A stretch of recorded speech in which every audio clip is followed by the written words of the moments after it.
ಓಂ ಶ್ರೀ ಗುರುಭ್ಯೋ ನಮಃ. ಹರಿ ಓಂ.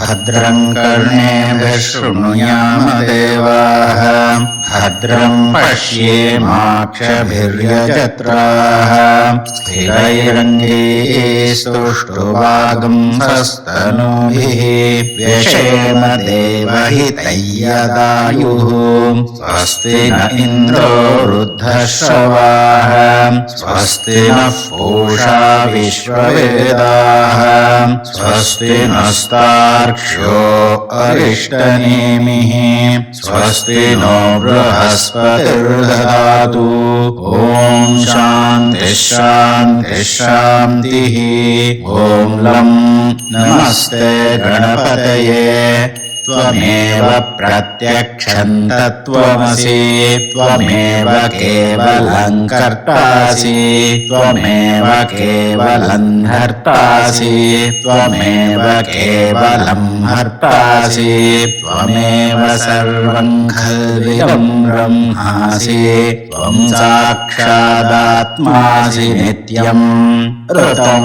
वच्मि सत्यं वच्मि, भवत्वं माम् अववक्तारम् अवश्रोतारम् अवधातारम् अवधातारम् अवानूचानमवशिष्यम् अवपश्चात्तात् अवपुरस्तात् अवोत्तरात्तात् अवदक्षिणात्तात् अवचोर्ध्वात्तात् अवाधरात्तात् सर्वतो मां पाहि पाहि समन्तात्. त्वं वाङ्मयस्त्वं चिन्मयः, त्वमानन्दमयस्त्वं ब्रह्ममयः, त्वं सच्चिदानन्दाद्वितीयोऽसि, त्वं प्रत्यक्षं ब्रह्मासि, त्वं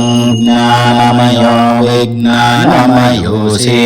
सर्वं जगदिदं त्वत्तो जायते, सर्वं जगदिदं त्वत्तस्तिष्ठति, सर्वं जगदिदं त्वयि लयमेष्यति, सर्वं जगदिदं त्वयि प्रत्येति. त्वं भूमिरापो नलो निलो नभः, त्वं चत्वारि वाक्पदानि, त्वं गुणत्रयातीतः, त्वम् अवस्थात्रयातीतः, त्वं देहत्रयातीतः, त्वं कालत्रयातीतः, त्वं मूलाधारे स्थितोऽसि नित्यम्, त्वं शक्तित्रयात्मकः.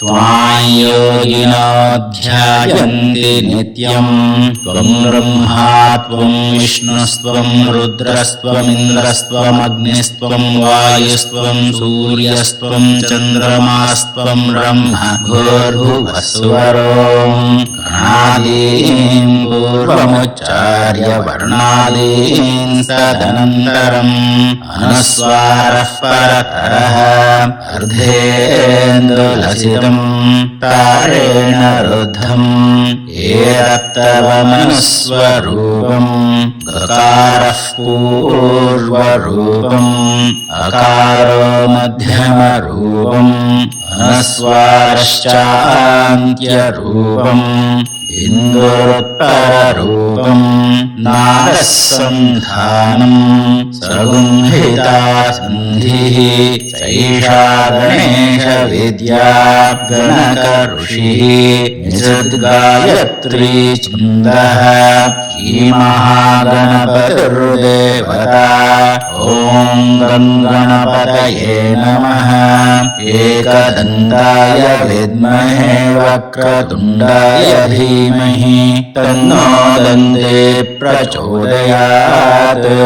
एकदन्तं चतुर्हस्तं पाशमङ्कुशधारिणं रदं च वरदं हस्तैर्बिभ्राणं मूषकध्वजं रक्तं लम्बोदरं शूर शूर्पकर्णकम् रक्तवाससम् रक्तगन्धानुलिप्ताङ्गम् रक्तपुष्पैः सुपूजितम् भक्तानुकम्पिनम् एवम् जगत्कारणमच्युतम् आविर्भूतम् च सृष्ट्यादौ प्रकृतेः पुरुषात् परम् एवम् ध्यायति यो नित्यम् च योगी योगिनाम् वरः नमो व्रातपतये नमो गणपतये नमः प्रमथपतये नमस्ते स्थूलम्बोदरायैकदन्ताय विघ्नविनाशिने शिवसुताय श्रीवरदमूर्तये नमो नमः।